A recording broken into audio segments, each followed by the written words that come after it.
Boa noite, galera. Silvana, tudo certo aí?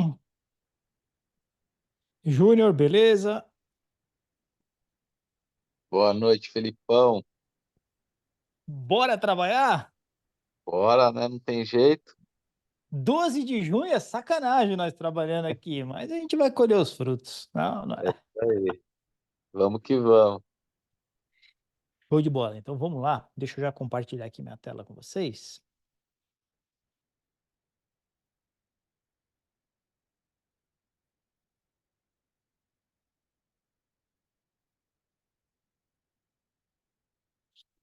Tudo bom. Bom, vocês estão ligados, né? Qualquer dúvida que tiverem, podem abrir o microfone, podem também mandar no chat o que vocês acharem melhor, tá? Eu vou deixar o chat aqui aberto. Aí eu consigo ver as dúvidas que vocês possam ter.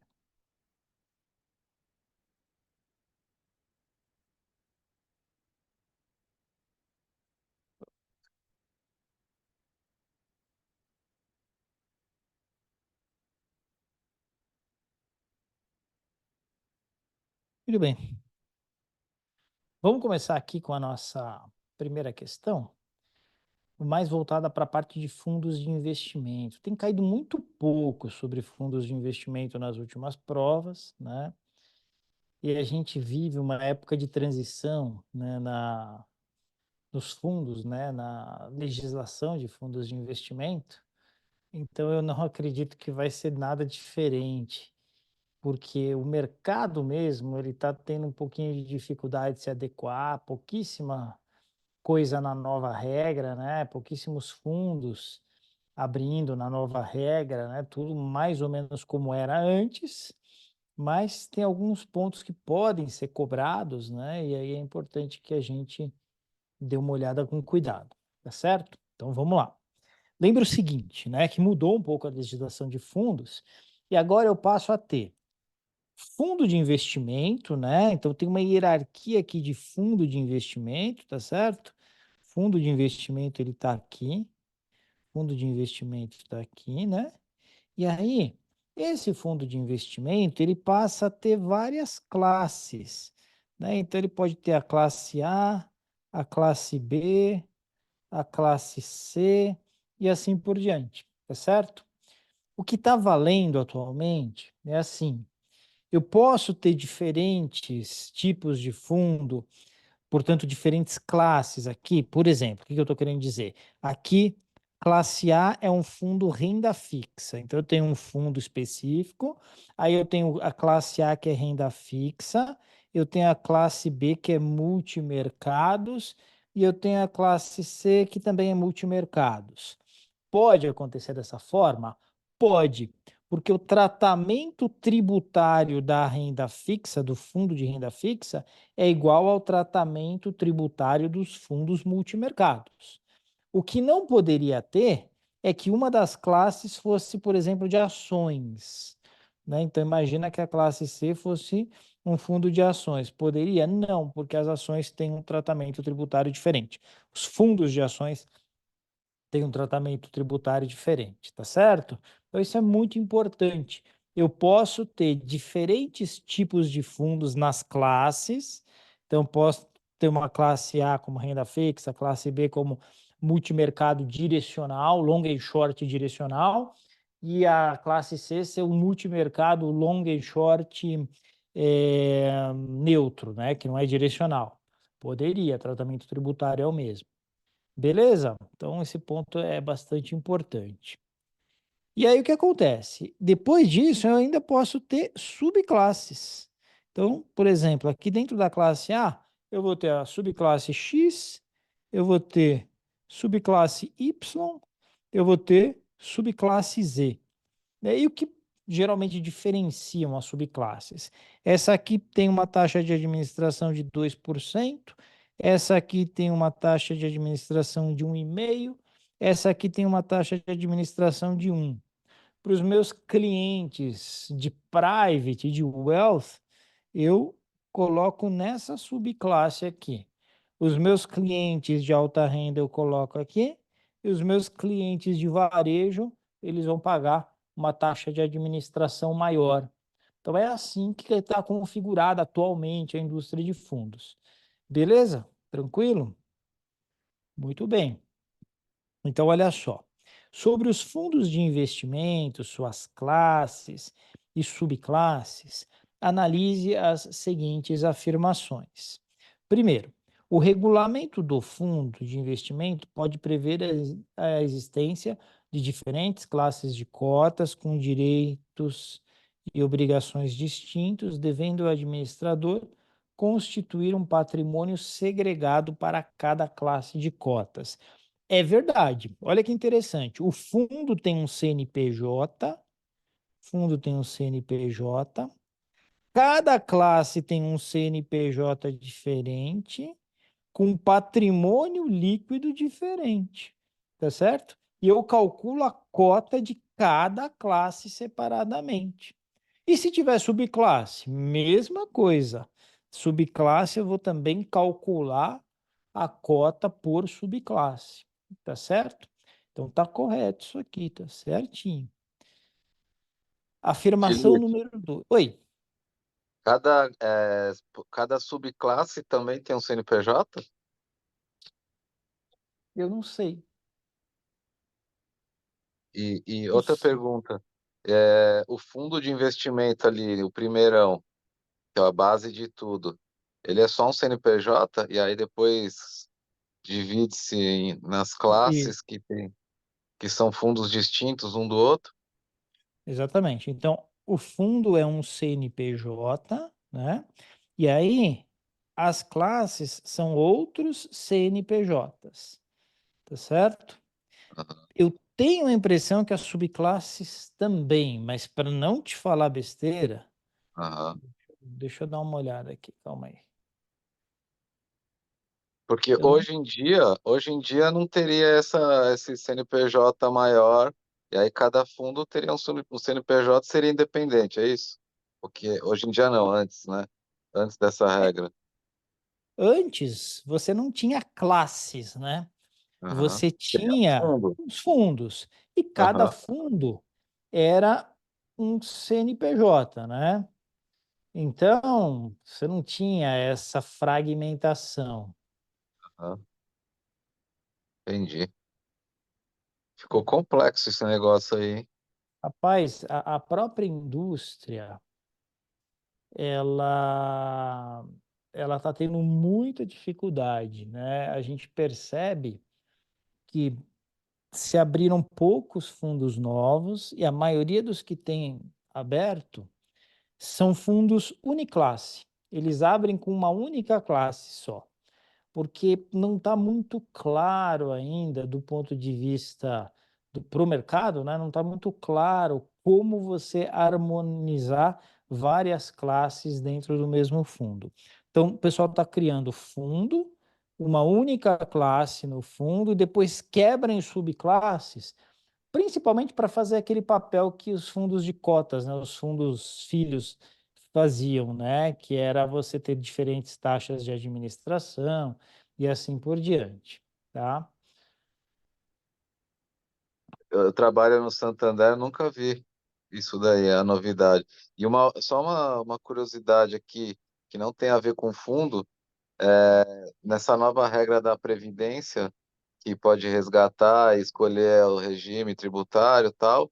É a mesma explicação que você deu agora foi o que eu escutei hoje no banco, que fizeram a regra, mas não estão sabendo aplicar, porque o mercado não consegue verificar como fazer isso, né?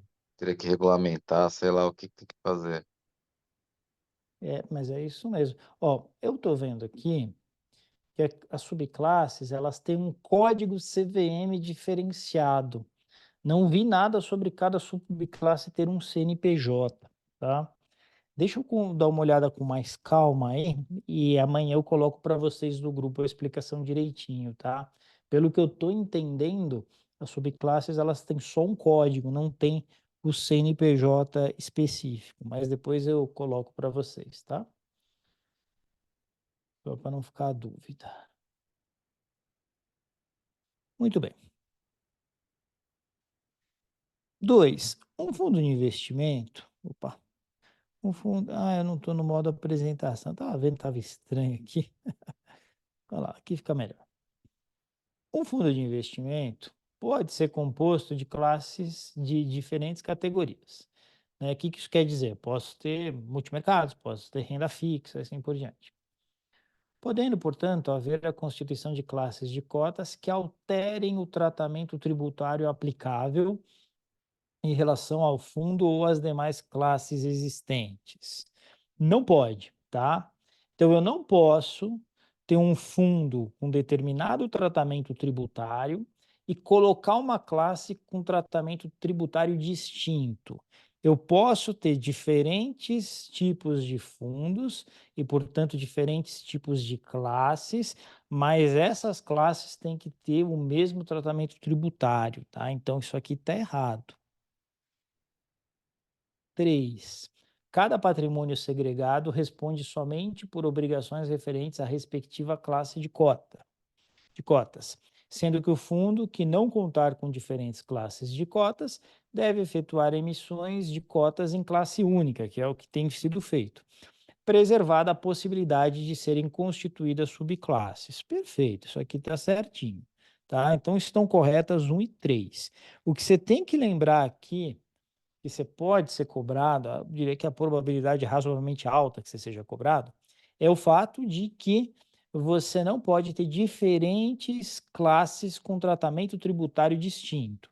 Você pode ter classes diferentes, mas tem que ter o mesmo tratamento tributário, tá bom? Muito bem. Questão número 2 vai falar sobre um tipo de classe ou um tipo de fundo, né? Por que que eu digo um tipo de fundo?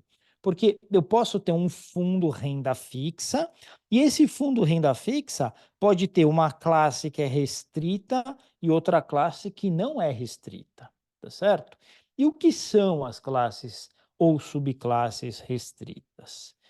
Elas são aquelas exclusivamente destinadas à aplicação de recursos de investidores qualificados e profissionais, tá certo? Então, classe restrita é isso. É diferente daquele fundo restrito que a gente tinha antigamente. Fundo restrito era um fundo exclusivo para mais de um cotista. Não sei se vocês se lembram, eram os fundos restritos. Agora mudou esse negócio de restrito, tá? Então, o que é uma classe ou uma subclasse restrita? Então, são classes ou subclasses exclusivamente destinadas à aplicação de recurso de investidores qualificados e profissionais, tá? Então, alternativa B. Nesse sentido que ela é restrita, é só restrita para esses públicos específicos. Fechado? Questão número 3. Assinale as seguintes informações sobre as classes de fundos de investimentos. Uma das grandes mudanças que a Resolução 175 trouxe foi a instituição dos fundos de responsabilidade limitada, tá certo? E o que é isso? É o seguinte: antigamente, todos os fundos de investimento, eles tinham o seguinte disclaimer, né? Se houvesse prejuízo no fundo, isso era relevante só nos fundos alavancados, porque é onde podia acontecer isso. Mas dizia assim: se o fundo tiver um prejuízo superior ao seu patrimônio líquido, os cotistas do fundo podem ser chamados a fazer novos aportes para cobrir o prejuízo do fundo, né? Vocês devem se lembrar disso. Muito bem. Isso ainda é válido para aqueles fundos que não têm escrito no nome do fundo responsabilidade limitada. Há fundos hoje, né? Há essa possibilidade que o fundo escreva lá. Fundo de investimento multimercados, responsabilidade limitada. O que isso quer dizer? Isso quer dizer que os cotistas não serão chamados a fazer novos aportes, tá certo? Então, o que acontece? Quando as contrapartes agora, principalmente no mercado de derivativos, negociam com esses fundos, elas têm que fazer uma análise de risco de crédito desses fundos, porque a contraparte, se ela ficar credora num valor maior que o patrimônio líquido do fundo, ela pode tomar um chapéu do fundo, porque o fundo não está obrigado a cobrir além do seu próprio patrimônio, tá certo?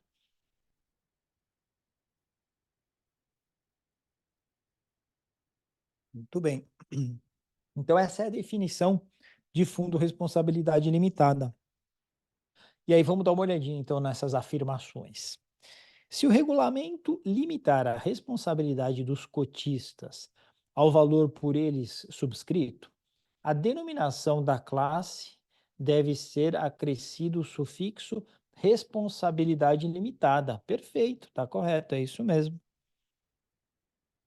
Caso o fundo tenha mais de uma classe de cotas, cada classe deve obter o seu próprio registro de funcionamento, o qual pode ser requerido à CVM concomitantemente ou após a obtenção do registro do fundo. Também está certo. Então, olha só, hoje em dia como é que está funcionando, né?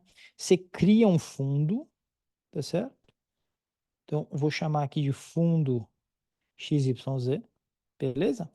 E aí você pode já criar as diferentes classes, classe A, classe B e classe C, tá certo?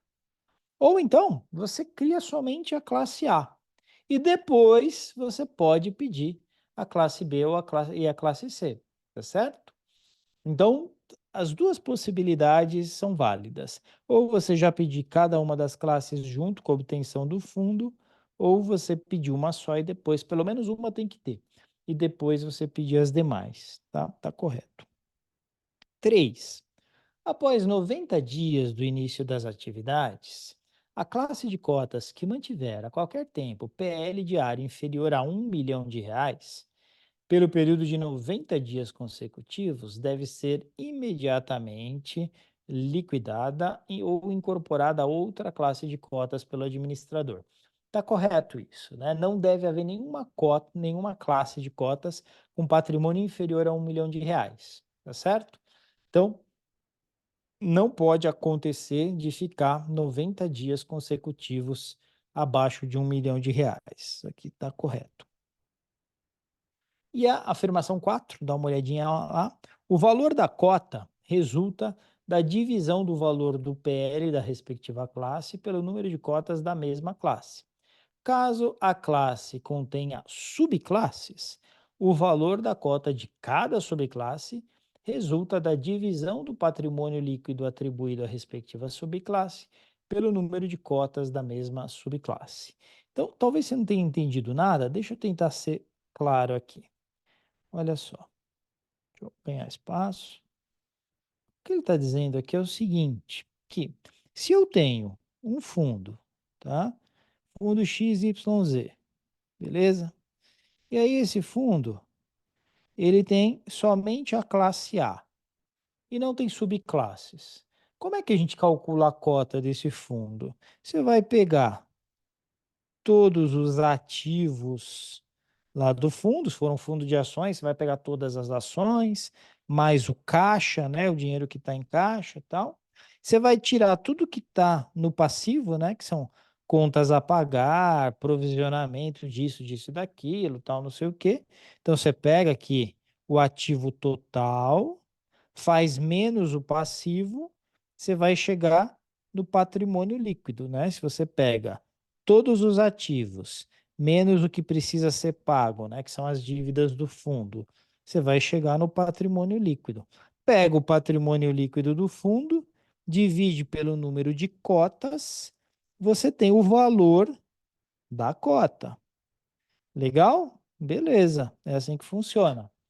Nesse caso muito simples aqui, que é um fundo que tem só uma única classe de cotas, que é a classe A. Legal? Agora, se ele tiver duas classes, a A e a B, vai se pegar os ativos que estão na classe A, tirar as dívidas aqui da classe A e dividir pelo número de cotas da classe A. Então você faz a mesma coisa, só que dentro da classe. E a mesma coisa para a classe B. Ou seja, você tem cotas diferentes para a classe A e para a classe B. Legal? E mais, imagina que eu tenho subclasse A1, subclasse A2. Mesma coisa, eu vou pegar o patrimônio líquido que está na A1, vou tirar cheguei no patrimônio líquido, já tirei as dívidas, né? Aí eu vou dividir pelo número de cotas da A1. Depois, para a A2, eu faço a mesma coisa. Pego o patrimônio líquido da A2 e divido pelo número de cotas da A2. Então, quanto mais fragmentado, segmentado for o fundo, mais eu vou ter número de cotas, valor de cota diferente, tá certo? Então, nesse caso específico aqui, né, imagina que aqui eu nem tenha subclasse, só tenha, no caso da B, só tenha a classe B. Eu vou ter a cota da subclasse A1, a cota da subclasse A2 e a cota da classe B. Perceberam? Então, eu tenho três diferentes cotas aqui. Tudo bem, gente? Tá claro? Muito bem, então tá certo isso aqui, tá? Olha só. Então, A, B, quer dizer, 1, 2, 3 e 4 estão corretas. Isso aí é a alternativa D. Tá tudo certinho aqui. 1, 2, 3 e 4 corretas. Questão número 4. Né? O que nos diz a questão número 4? Sobre os participantes da indústria de fundos, analise as afirmativas abaixo. Está falando o seguinte, que, segundo a regulamentação, os prestadores de serviço essencial são esses três aqui: administrador fiduciário, gestor de carteiras e custodiante de fundos. Isso é outra coisa que mudou, tá? É, na verdade, não é que mudou essa nomenclatura de prestadores de serviços essenciais. O que mudou é que antes o administrador era o grande responsável perante a CVM. Agora, administrador e gestor do fundo são responsáveis solidários junto à CVM. E esses dois, tá? Administrador e gestor do fundo é que são os prestadores de serviço essenciais. Então, tá errado aqui porque o custodiante de fundos não é um prestador de serviço essencial, somente o administrador e o gestor, tá? Por isso que está errado. Afirmativa 2. O administrador tem poderes para praticar os atos necessários à administração do fundo na sua respectiva esfera de atuação. Incluem-se entre as obrigações do administrador contratar em nome do fundo, com terceiros devidamente habilitados e autorizados, os serviços de tesouraria, controle e processamento dos ativos, escrituração das cotas e auditoria independente. Perfeito. O administrador faz isso. Ele faz a parte administrativa, a parte burocrática, contrata o auditor, contrata o gestor da tesouraria, contrata o custodiante e assim por diante, tá? Esse é o papel do administrador, né? Então tá correto. 3. Os serviços de consultoria de investimentos e classificação de risco por agência de rating somente são de contratação obrigatória pelo gestor, caso esteja disposto no regulamento ou deliberado pela Assembleia de Cotistas da classe de cotas. Também está correto, um fundo não precisa ter consultor de investimentos, tá certo? Consultoria de investimentos. Um fundo não precisa ter uma agência de risco para fazer a classificação de risco das suas cotas ou algo assim. Pode optar por fazer, por achar que isso vai trazer mais robustez, mais credibilidade ao fundo, mas não é necessário, a não ser que tenha sido deliberado por assembleia de cotistas, que é obrigatória, tá? Mas a legislação não obriga que isso aconteça. Então está correto. 2 e 3 estão corretas. Você marca lá alternativa B. Ok? Tranquilo? Uma dúvida até agora? Vamos para a próxima. Muito bem. Aqui começa a dar um de novo, porque eu quebrei, né? Aqui a gente vai falar sobre os investimentos no exterior, tá? Você vê, a gente fez só 4 questões de fundos de investimento, porque não tem caído praticamente nada, tá certo? Talvez por conta dessa mudança de legislação e tal. Mas a gente percebe que uma hora o pessoal vai começar a cobrar exatamente essa mudança. Por isso que a gente colocou aí essas 4 questões. tem caído muito essa parte de investimentos no exterior, né? E isso em parte porque a indústria tem crescido muito nesse sentido, né? Todo esse conceito de diversificação internacional chega muito forte, né? Porque fica muito claro que não tem como um investidor diversificado ficar à mercê do real somente, à mercê dos investimentos no Brasil. Então é importantíssimo que o investidor esteja diversificado e para estar diversificado, o consultor, o planejador financeiro, precisa ter conhecimento de como funciona o mercado lá fora, principalmente o mercado americano, que é de longe o maior mercado internacional, né?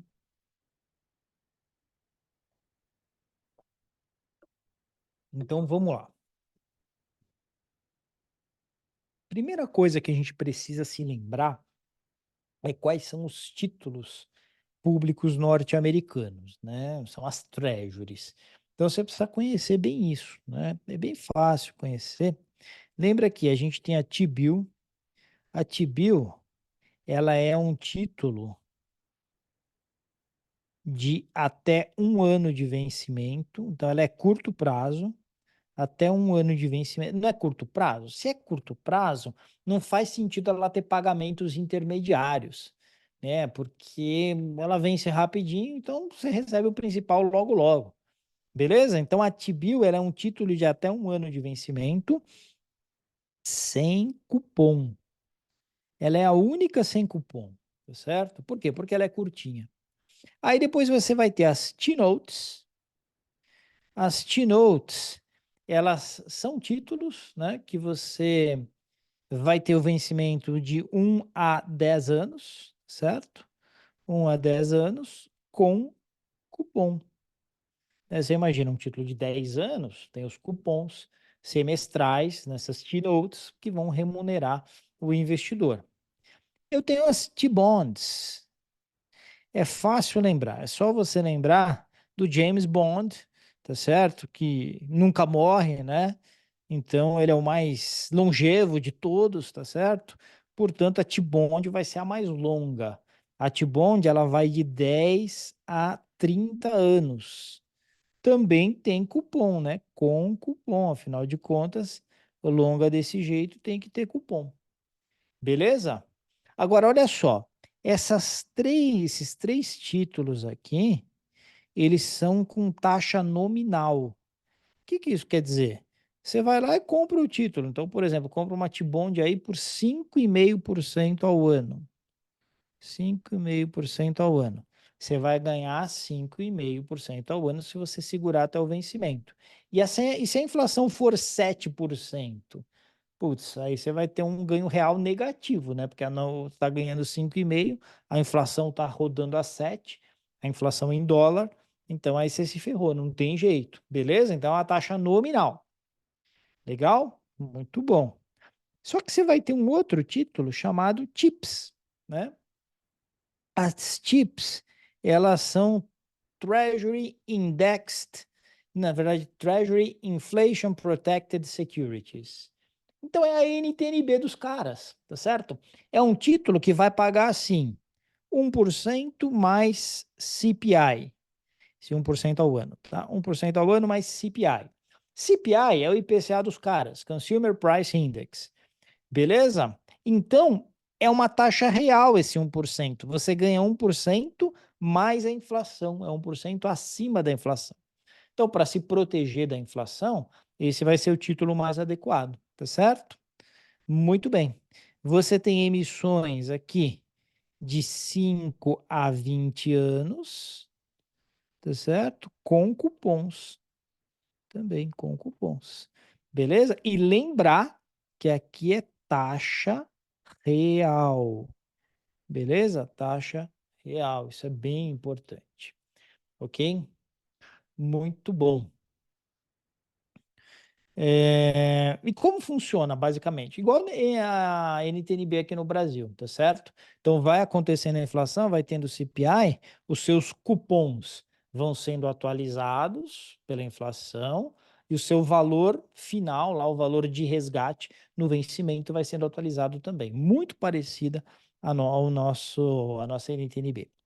Então, sobre os títulos governamentais americanos, analise as afirmativas abaixo. As T-bills são títulos pré-fixados de curto prazo. Tá certo isso daí? Tá certíssimo.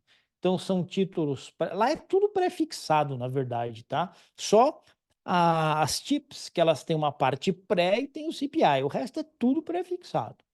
Então tá correto isso aqui, porque as T-bills são de curto prazo, até um ano. As T-notes são títulos de prazo de emissão superior a um ano e não possuem risco de reinvestimento.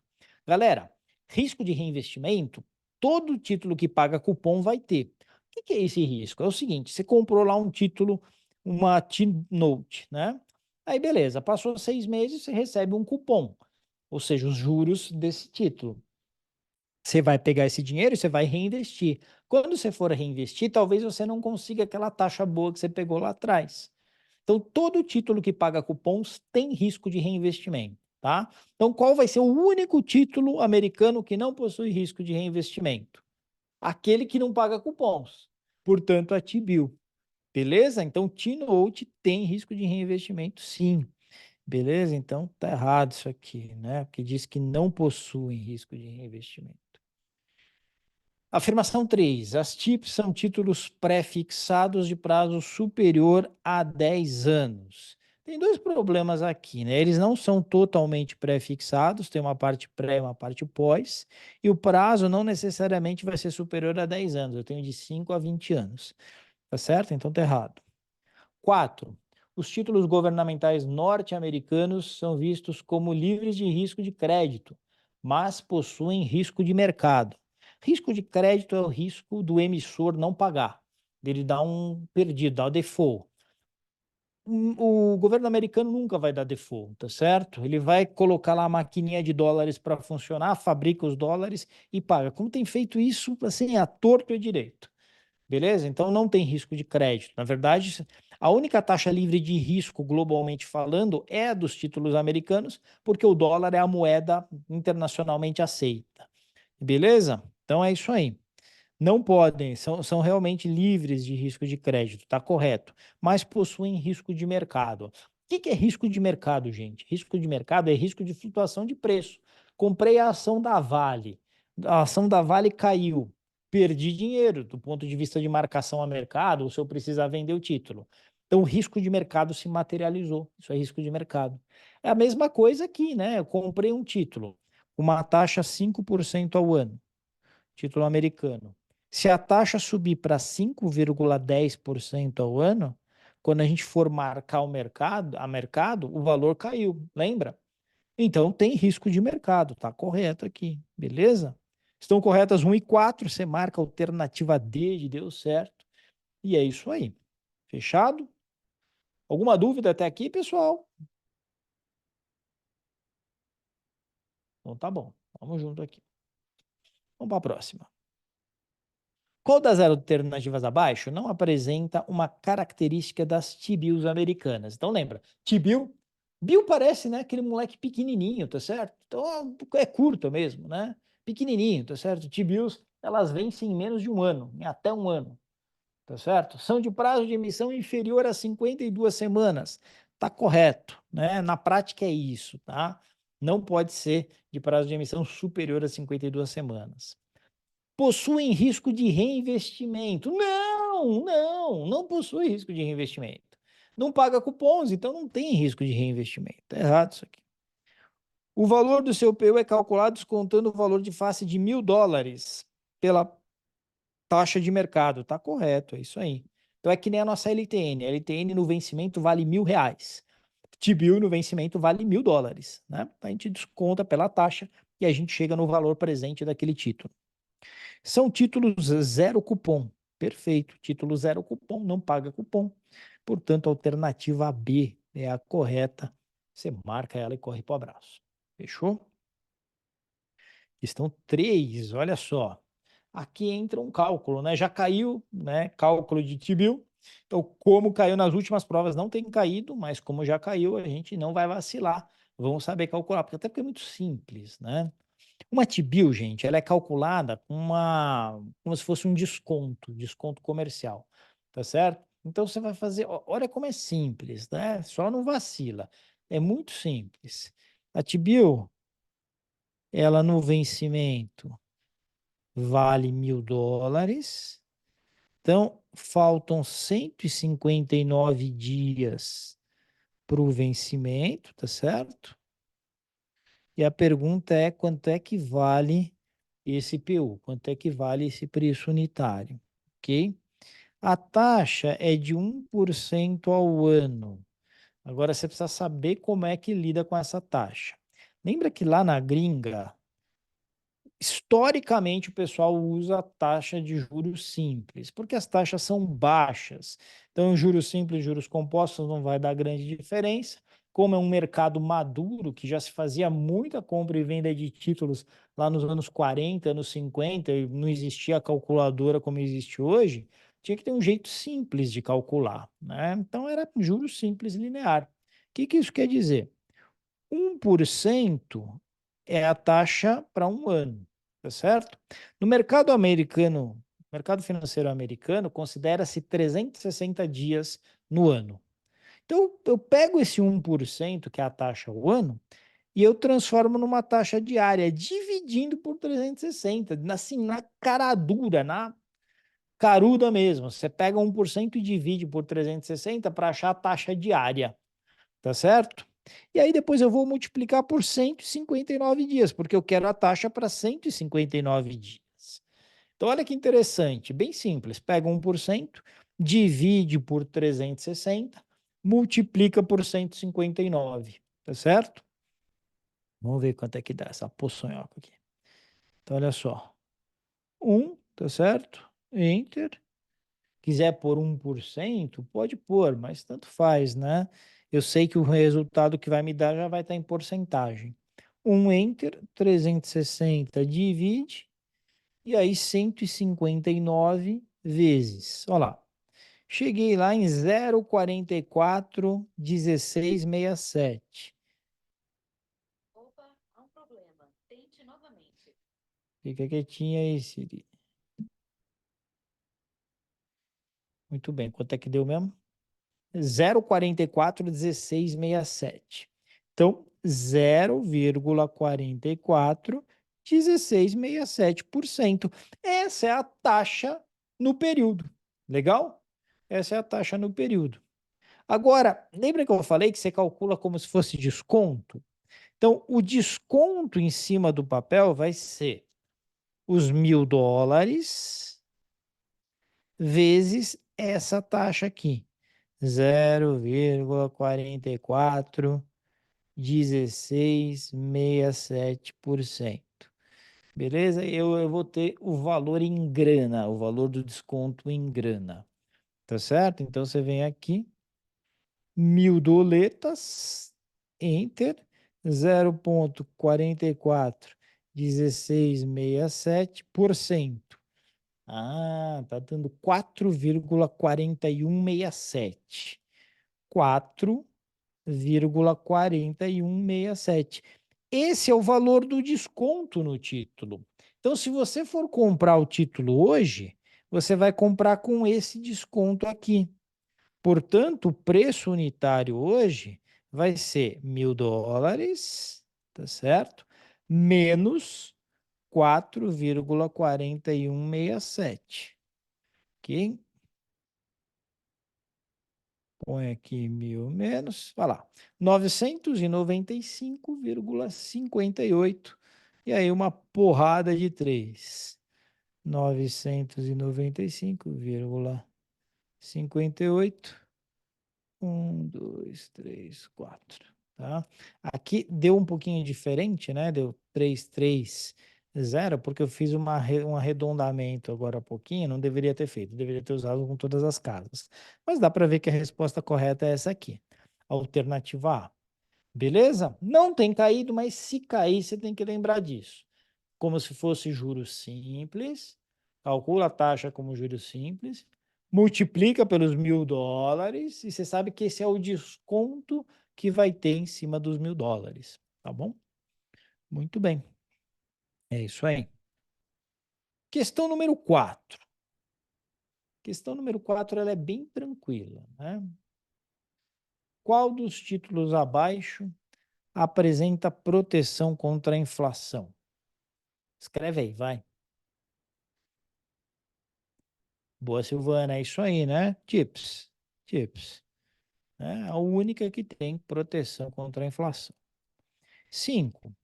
Sobre as Treasury Bonds, né? As Treasuries do mercado americano, assinale a alternativa correta. Vamos ver uma a uma. São títulos de prazos inferiores a 5 anos. Não necessariamente. Lembra, T-bonds eu tenho de 2 a 10 anos, né? As emissões. Então, superior a 1 ano, 2 em diante, até 10. Tá errado isso aqui. Tem como característica o pagamento periódico de cupom de juros. Perfeito. Silvana já está me falando que é essa aqui. E acertou, essa mesmo. São os mais utilizados como risk-free rate. Na verdade, não. As T-bonds são mais utilizadas como, desculpa, as T-bonds não, as T-notes são as mais utilizadas, tá certo? Eu falei besteira aqui, eu estava pensando na T-note, né, pessoal? É Treasury Bonds. Eu falei que o prazo de emissão é de 2 a 10 anos. Não, é de mais de 10, né? Portanto, de 10 a 30 anos, tá? Eu estava pensando na T-note. T-bonds, tá certo? Não muda nada aqui na questão, mas só para não ficar uma besteira aí que eu tenha falado, tá? É de 10 a 30. T-bond, James Bond, duro de matar. São os mais longos possíveis, tá? São os mais utilizados como risk-free rate? Não, porque são as T-notes as mais utilizadas. São os títulos que não pagam cupons de juros. Mentira, paga cupom de juros. Então é a alternativa B mesmo, a correta. Marca B aí e corre pro abraço. Beleza? Questão 6. Analise as seguintes afirmações sobre as T-bonds. Então, as que a gente acabou de falar, tá? As longas.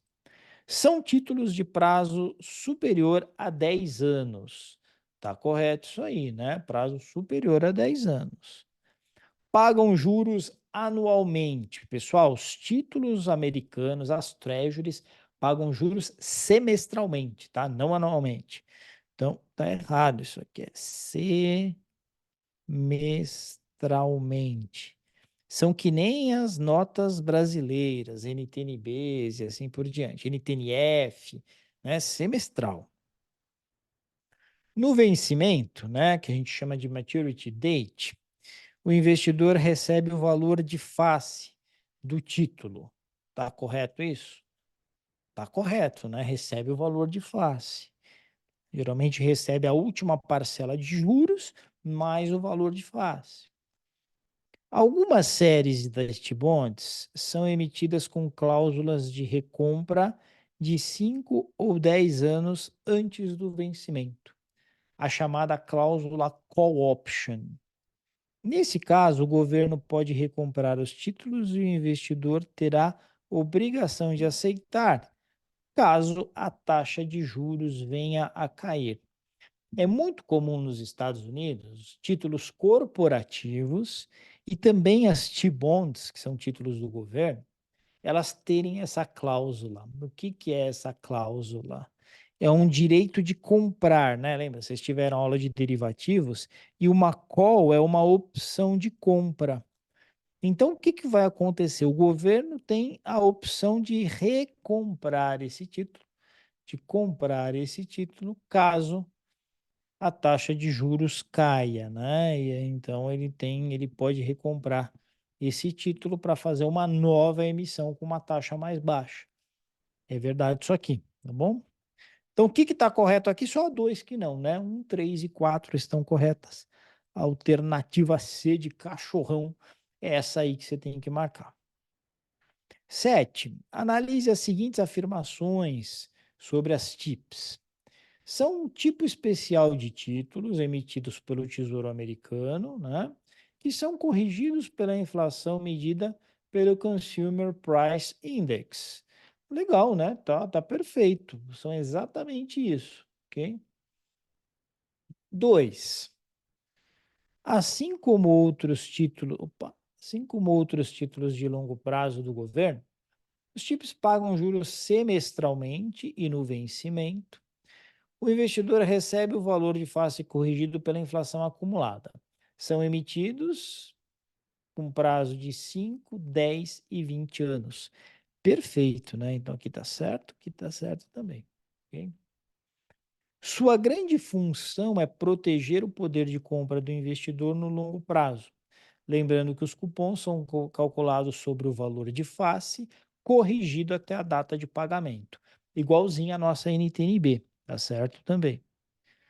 Caso haja deflação, no tempo em que ficou com o título, mantendo o título até o vencimento, o investidor terá o rendimento da taxa pré-fixada que ele contratou. Então, por exemplo, 1% mais CPI. E ele segurou até o vencimento. Ele vai ganhar 1% mais CPI. Então, ele vai ter o rendimento da taxa pré-fixada menos o valor da deflação. A gente está imaginando que o CPI aqui deu negativo, deu deflação. Então, imagina que tenha sido 1% mais aqui menos 0,5%. Vamos imaginar que a inflação foi negativa, né? 0,5%. Na verdade, foi deflação. Beleza? Então, é isso que vai acontecer, é isso que ele vai ganhar. Só que tem um adendo aqui: o título não poderá ter valor inferior ao seu valor de face. Isso é verdade, tá? Então, existe uma certa proteção. O que pode acontecer é que ao longo do tempo ele ganhar a parte pré menos essa parte que é a deflação, mas ele nunca vai receber menos do que ele pagou de valor nominal no título, olhando o valor nominal do título, tá certo? Então, uma proteção que existe aí nas TIPS. Tá correto isso aqui. 1, 2, 3 e 4, tudo correto. Alternativa D é a que você tem que marcar. Fechado?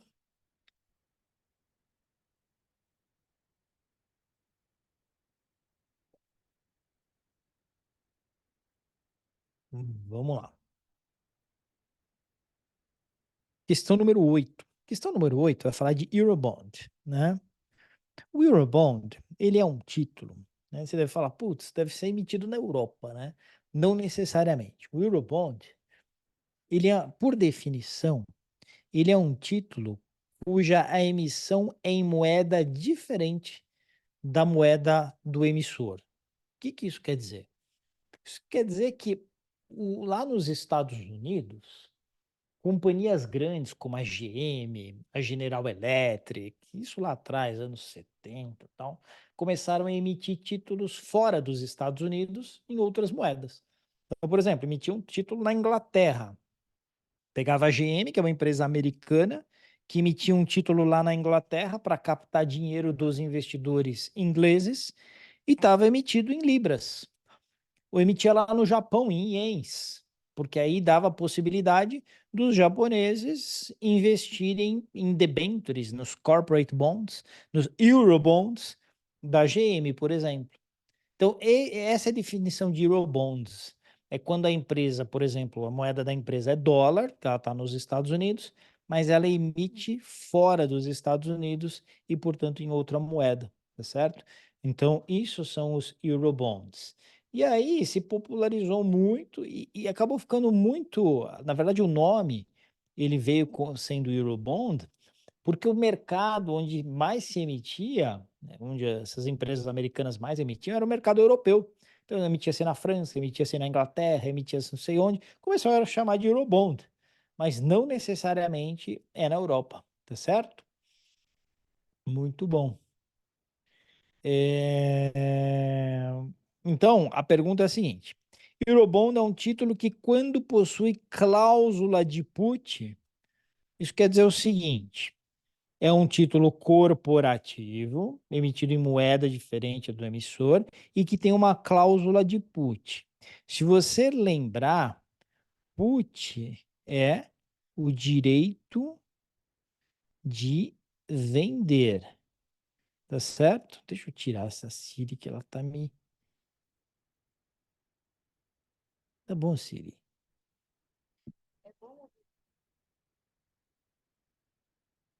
É o direito de vender, tá certo? Put é o direito de vender. Se put é o direito de vender, pensa comigo. A GM foi lá, emitiu um Eurobond, investidor inglês comprou esse Eurobond, mas tem lá um direito de vender esse Eurobond. Está na mão do investidor inglês. Se é um Eurobond com cláusula de put, quer dizer que ele tem direito de vender a um determinado preço. Isso quer dizer que se o título cair muito de valor, ele está meio que protegido, porque ele pode vender a determinado preço, tá certo? Então, o que, que vai acontecer? O titular tem o direito de vender o título a um preço definido. Sempre assim, quando a gente está falando cláusula de put, titular tem o direito de vender a um preço definido, tá certo? Se é uma debenture com cláusula de put, o investidor que está com a debenture na mão tem direito de vender ele para o emissor a um preço definido, legal? Então vai ser a alternativa A que a gente tem que marcar aqui. Fechado? Muito bom. Questão 9. Sobre o mercado americano, analise as seguintes afirmações. T-bonds e T-notes possuem risco de reinvestimento, ao passo que as T-bills não possuem esse risco. Perfeito. Por que que as T-bills não possuem? Porque elas não têm cupom. Quando não tem cupom, não vai ter risco de investimento. Beleza? Certinho. 2. Corporate bonds. Olha só, bond, gente, é sempre título de dívida, tá certo? Então, corporate bonds são as debêntures americanas. Corporate bonds possuem um amplo mercado secundário e, para um mesmo emissor, apresentam taxas inferiores às preferred stocks. Vamos falar um pouquinho sobre isso antes da gente ver qual é a resposta certa. Lá nos Estados Unidos, você tem as grandes empresas que emitem títulos de dívida, que são corporate bonds. As corporate bonds, elas são iguais às debêntures brasileiras, tá certo? Então, quando uma empresa quer captar recursos via dívida, elas emitem corporate bonds, pegam o dinheiro emprestado e depois de, sei lá, 10 anos, com pagamentos semestrais ou anuais de juros, esse dinheiro volta para o investidor, tá certo? Isso são corporate bonds. Aí, eu vou ter um outro tipo de instrumento para as empresas captarem dinheiro, que são as preferred stocks. A gente fica achando que isso é como se fossem as ações preferenciais aqui no Brasil, né? Pela tradução direta, preferred stocks. Só que é um pouquinho diferente, porque as preferred stocks, elas têm características de dívida e têm algumas características de ações, tá certo? Características de dívidas, elas pagam uma taxa anual, por exemplo. Muitas vezes elas pagam uma taxa anual mais dividendos. Então é um híbrido, né? Tem um pouco de dívida nela, tem um pouco do que a gente chama de equity, de ações, tá certo? Um pouquinho diferente, portanto, aqui do mercado brasileiro. E a gente tem as common stocks. Common stocks, aí sim, são iguais às ações ordinárias aqui no Brasil, tá certo? Então, se você vai ser acionista da Apple, você vai lá e compra uma common stock da Apple, né? Você vai receber dividendos, vai ter o ganho de capital e assim por diante. Legal? Muito bom. Dado esse, e aí é o seguinte, qual que tem menor risco para o acionista aqui? As corporate bonds. Então, o risco ele vai crescendo nessa direção aqui. As preferred stocks já são um risco maior que as corporate bonds, porque uma parte é taxa fixa, outra parte é dividendos. Se a empresa começar a andar mal das pernas, não vai pagar os dividendos, aí fica pagando só a taxa fixa. Então o risco já é maior nas preferred stocks. E nas common stocks nem tem a parte fixa, é ação mesmo. Se não der lucro, o cara não recebe nada, a ação se desvaloriza, então essa é a mais arriscada possível. Tá certo? Então é assim que funciona no mercado americano. Vamos lá. Corporate bonds possuem um amplo mercado secundário para o mesmo emissor, apresentam taxas inferiores às preferred stocks. Sim, se o risco é menor da corporate bond que a preferred stocks, a taxa vai ser menor também, então está correto. As common stocks são papéis semelhantes às ações ordinárias brasileiras e possuem risco superior às preferred stocks. Beleza, isso mesmo, né? Corporate bonds são títulos com risco de crédito, enquanto T-bonds são títulos públicos sem risco de crédito. Perfeito. Corporate bond tem risco porque a empresa pode quebrar, então tem risco de crédito. Se ela quebrar, ela vai dar default, não vai pagar os seus investidores, né? Agora, o governo americano é quem emite T-bonds. Nunca vai quebrar, tá certo? Pode ter uma série de problemas, ter que emitir dólar demais, isso vai gerar inflação, mas quebrar não vai, beleza? Então tá tudo certo aqui, né? 1, 2, 3 e 4, todas corretas. Alternativa D deu certo. Beleza? Tranquilo? Dúvidas? Então tá bom, vamos lá. Questão número 10. Sobre os títulos privados no mercado americano, analise as seguintes afirmações. Então, meio na toada do que a gente acabou de fazer, mas aqui tem algumas outras coisinhas sendo colocadas, né? Então, olha só. Commercial papers. Commercial papers são as notas promissórias aqui do Brasil. Nota promissória nada mais é do que uma debênture, mas de curto prazo, tá certo? Commercial paper, ele tem bastante liquidez lá nos Estados Unidos, tá certo? E eles são títulos de dívida de curto prazo, né? Quem que pode emitir? Qualquer empresa que não seja banco, que não seja empresa financeira, tá certo? Então, é isso aí, tá correto.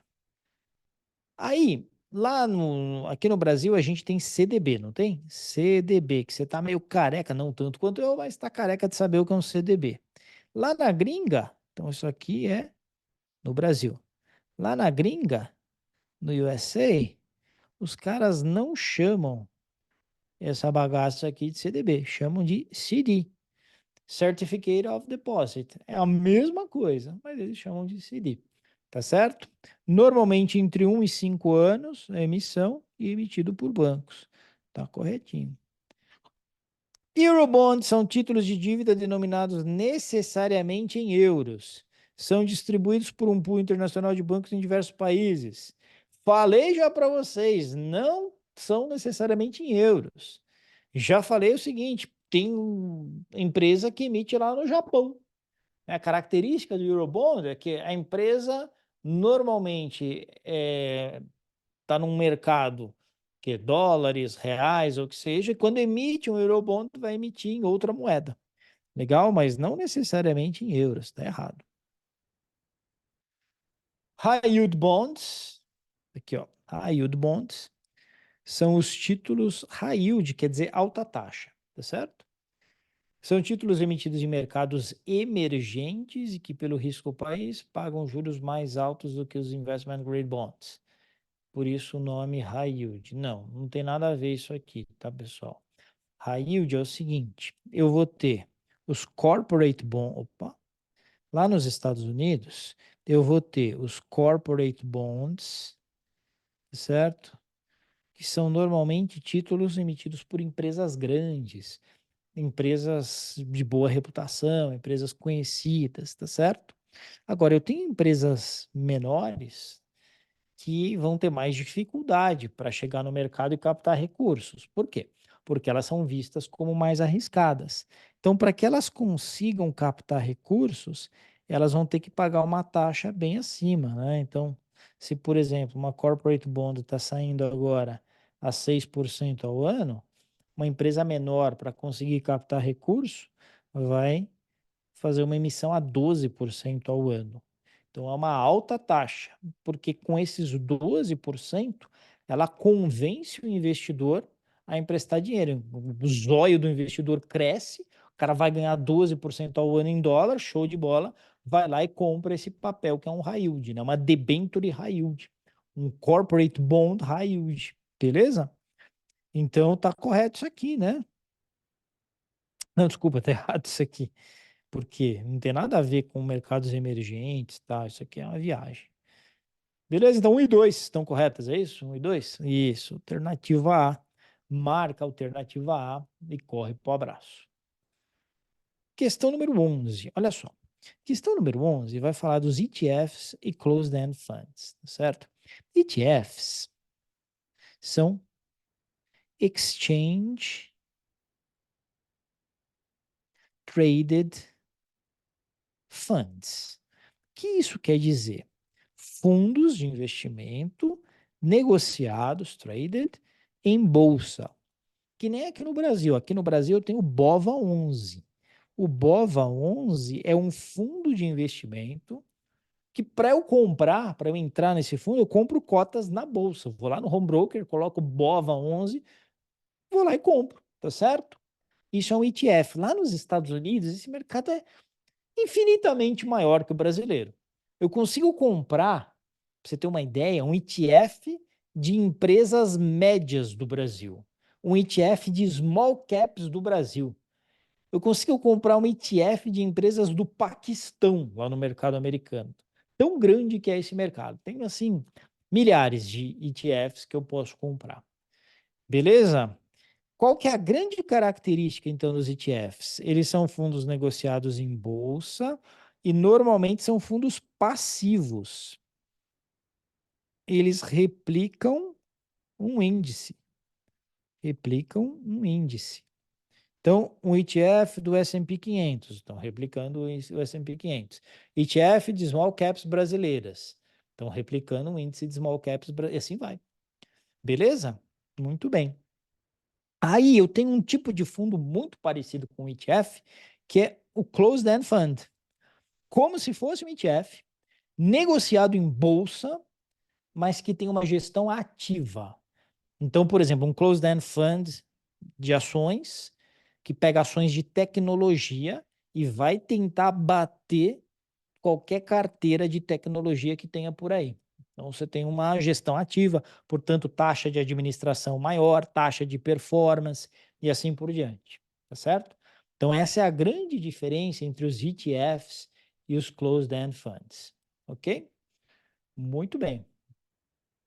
Vamos lá, então. Afirmação 1. Closed-end funds emitem um número fixo de cotas para os investidores por uma oferta pública inicial, enquanto os ETFs podem criar ou eliminar cotas por meio de um participante autorizado, que é normalmente uma grande instituição financeira. Isso é verdade, tá, pessoal? Então, olha só, o closed-end fund vai lá, mercado. No Brasil não tem closed-end fund, tá? Só lá nos Estados Unidos que a gente vê closed-end fund. Então, ele lança o número de cotas, faz o IPO, capta recursos e aí vai fazer gestão desses recursos por meio de uma gestão ativa. Quem quiser entrar depois tem que ir lá na bolsa e comprar cotas lá na bolsa. É assim que funciona o closed-end fund. 2. ETFs possuem predominantemente gestão passiva, enquanto closed-end funds normalmente possuem gestão ativa. Perfeito, exatamente isso, né? Essa é uma grande diferença entre os dois. 3. ETFs são negociados em bolsa, ao contrário de closed-end funds. Ambos são negociados em bolsa, então não dá para dizer ao contrário de closed-end funds. Nenhum desses tipos de fundos podem ter operações de derivativos com o objetivo de alavancagem. O closed-end fund pode, tá certo? O closed-end fund, ele visa entregar o maior resultado para o seu cotista. E ele não é passivo, né? Ele é ativo, então pode ter alavancagem sim. Ok? Então tá errado isso aqui. ETF não pode, tá? Lembra que o ETF pode até usar derivativos, mas como hedge, para tentar replicar um determinado índice. Então, 1 e 2 estão corretos, 3 e 4 estão erradas, 1 e 2 corretas. É a B de belezura que você tem que marcar. Beleza? Para a próxima. Olha só. Seu cliente tem uma carteira de investimentos que contém TIPS. Ele está preocupado porque viu notícias que a economia americana pode passar por um período deflacionário, o que a princípio poderia fazer com que os seus ativos tivessem rentabilidade negativa. Além disso, ele também gostaria de entender como a variação cambial do dólar frente ao real influencia na rentabilidade. Você explica que aí uma das explicações está correta. Todas as demais têm algum probleminha, né? Algum errinho, tá certo? Então vamos ver aqui. Olha só. Pensa o seguinte: se O seu cliente, ele tem TIPS na sua carteira, o que vai acontecer? Se o dólar se valoriza, ele se dá bem. O dólar joga a favor dele. Qualquer cliente que tenha posição em ativos internacionais sem hedge, toda vez que o dólar subir, o cara está se dando bem. Tá certo? Então é importante que a gente tenha isso em mente. Se você ou seu cliente tem qualquer ativo internacional em dólar, né? E o dólar sobe, você está tendo uma rentabilidade em reais positiva, está se dando bem, tá certo? Então esse é o primeiro ponto. Então, sempre que subir as TIPS, o que vai acontecer é que sempre que o dólar subir, você vai ter isso vai jogar a seu favor, você vai ter uma rentabilidade positiva por conta da valorização do dólar, tá certo? Muito bem. Vamos lá. Caso haja deflação, o CPI será negativo, perfeito, e as TIPS podem ter rentabilidade negativa, verdade. Uma valorização do dólar frente ao real traria uma rentabilidade extra para os seus investimentos quando considerados em reais. Tá correto. É bem isso, tá? Então já pode marcar. B. As TIPS têm um valor nominal mínimo garantido. Portanto, não precisa se preocupar em ter rentabilidade negativa, mesmo em cenário deflacionado. Mentira, né? Imagina que quando o seu cliente entrou lá, ele pagou 1.030 dólares na TIP, tá certo? Imagina que 1.000 dólares está garantido. 1.000 dólares está garantido. Mas aí pode ser que depois de um tempo, esse valor da TIP esteja em 1.004. 1.030 caiu para 1.004, ele teve uma rentabilidade negativa, acima do valor de 1.000, que é o valor garantido. Mas ainda assim ele teve uma rentabilidade negativa. Beleza? Então ele precisa se preocupar em ter rentabilidade negativa. Isso pode acontecer. Não vai cair abaixo de 1.000, mas pode cair abaixo do valor que ele aportou. Tá? Caso haja deflação, o CPI, Consumer Price Index, será negativo e as TIPS podem sim ter rentabilidade negativa, é verdade. Uma valorização do dólar frente ao real diminuiria a rentabilidade dos investimentos? Não. Se ele está investido em TIPS, a grana dele está em dólar. Se o dólar se valorizar, isso joga a favor dele, né? Então, uma valorização do dólar frente ao real não vai diminuir a rentabilidade, vai aumentar a rentabilidade. Então, tá errado. As TIPS têm um valor nominal mínimo garantido. Portanto, não precisa se preocupar em ter rentabilidade negativa, mesmo em cenário deflacionário. Já vimos que isso aqui está errado, né, gente? Então, isso aqui está errado, né? Porque o fato de ter um valor nominal mínimo garantido não quer dizer que você não tenha rentabilidade negativa. Quer dizer que não vai ficar tão negativa assim como poderia, mas ainda assim pode ter rentabilidade negativa. Fechado? Beleza? Muito bom. No caso de liquidação de uma empresa americana, a ordem de prioridade no recebimento de capital é para os investidores que detêm. Então a pergunta é qual vai ser a ordem aqui? Quebrou a empresa, tá certo? Quebrou a empresa, quem recebe primeiro? Né? Você tem lá o credor, que é aquele que só emprestou dinheiro. Você tem o acionista preferencialista, que é aquele que tem uma preferred stock, que paga uma taxa fixa mais dividendos. E você tem o acionista ordinário, né, que é o da common stock. Beleza? Então, o que vai acontecer? A ordem de prioridade é primeiro o credor, depois o preferencialista e, por último, o ordinário, tá certo? Portanto, primeiro, corporate bonds, que é o credor, depois preferred stocks, que é aquele que tem o preferencialista, né? Que tem um recebimento tanto por taxa fixa quanto por dividendos, e finalmente o common stocks. Então, aquele que possui common stocks, tá certo? Essa vai ser a ordem. E aí, a que vai caber aqui para nós é a alternativa A. Alternativa A. Beleza? Acabando, pessoal, só faltam duas aí, segura aí. A modalidade de fundos chamada hedge funds são uma forma de investimento alternativo na qual os gestores tomam decisões com menos restrições legais. Seu objetivo é lucrar independentemente da situação de mercado. São muito flexíveis e com graus de riscos variados e estratégias mais sofisticadas. Com relação a esses fundos, podemos afirmar que. Então, aqui é um ponto muito importante, tá? Que é o seguinte: a grande característica dos hedge funds é que eles não possuem uma fiscalização direta da SEC, que é a CVM americana, tá? E isso acaba fazendo com que os gestores possam adotar estratégias de investimento que não são divulgadas e, portanto, não são facilmente copiadas pela concorrência, ok? Então, quando aqui está dizendo possui estratégia vinculada ao benchmark e possui fiscalização da Securities Exchange, né? O que vai acontecer? Você está errado, né? Principalmente também por essa primeira parte aqui, ó. Possui estratégia vinculada a um benchmark. Isso não é verdade, tá bom? Deixa eu tirar isso aqui da frente.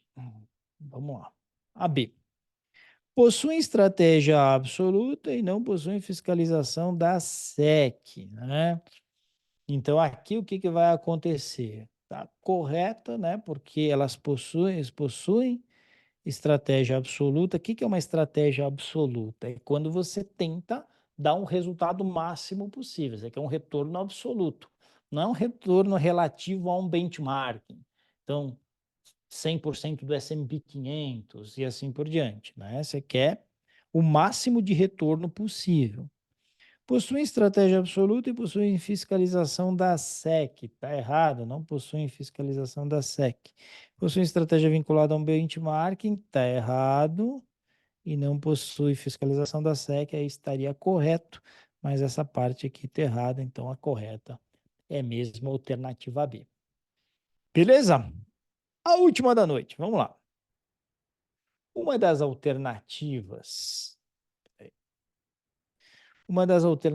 que investidores possuem para alocação de capital no exterior são os hedge funds, também conhecidos por adotar um número de estratégias que normalmente não podem ser adotadas por fundos tradicionais. Sobre esses fundos, analise as afirmações abaixo. Olha só. Não estão necessariamente sob supervisão da SEC. Está correto. São fundos descorrelacionados com o mercado. Na verdade, essa é a grande busca dos gestores, descorrelacionar com o mercado. Então, quando o mercado estiver caindo, eu consigo fazer estratégias que eu ganho dinheiro com a queda do mercado, vendendo ações, vendendo derivativos e assim por diante. Então, é isso mesmo, né? Lembra sempre o seguinte: a criação dos hedge funds foi com esse objetivo, descorrelacionar com o mercado. Porque quando o mercado está caindo, é um pânico, né? Ninguém sabe onde investe, porque tudo está caindo. O Bitcoin, ele vem aí como, digamos que, uma esperança de ter um ativo descorrelacionado com o mercado. Não só o Bitcoin, mas outras criptomoedas aí a reboque, tá certo? 3, são limitados a investimentos somente em ações. Não, nada a ver. Os caras investem em tudo que você possa imaginar. São apenas para investidores qualificados. Isso é correto. Somente investidores qualificados vão poder investir em hedge funds. São investidores que têm mais de $1 milhão, tá certo? Mas, os valores são iguais aqui do Brasil, só que na moeda dólar. Podem usar a alavancagem máxima de até 2 vezes o patrimônio líquido do fundo? Não, não tem regra. Tem cara que alavanca até 6 vezes o patrimônio do fundo, tá certo? Então tá correto aí 3, não, desculpa, 1, 2 e 4. 1, 2 e 4 é a alternativa B de belezura. Legal?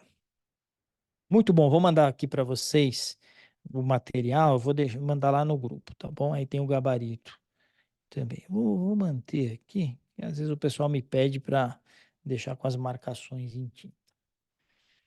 Muito bem, gente. Dúvidas? O pessoal tá querendo ir comer aquela pizza, né? Tô sabendo. Silvana, não sei se tem dúvida. Isso é preocupante. E aí, Silvana, achou complicado? Tinha visto lá as aulas gravadas? Olha, vai vendo, né? Ó, tá buscando aqui na minha agenda todas as Silvanas. Ó, vou te falar, essa Siri. Os fundos que você diz, Silvana, são Brasil, Resolução 175, é isso? Ou você está falando dos hedge funds americanos e tal?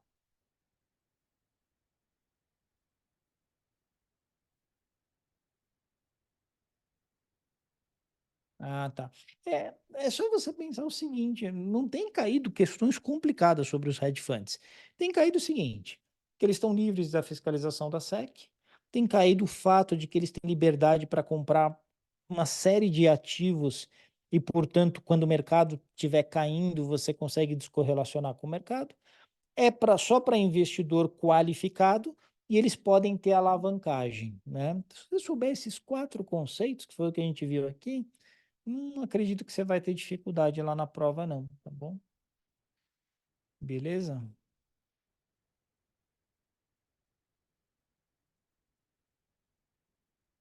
Fechado, então. Valeu, galera. Tamo junto aí. Um bom descanso para vocês. A gente vai se falando. Até mais. Tchau, tchau.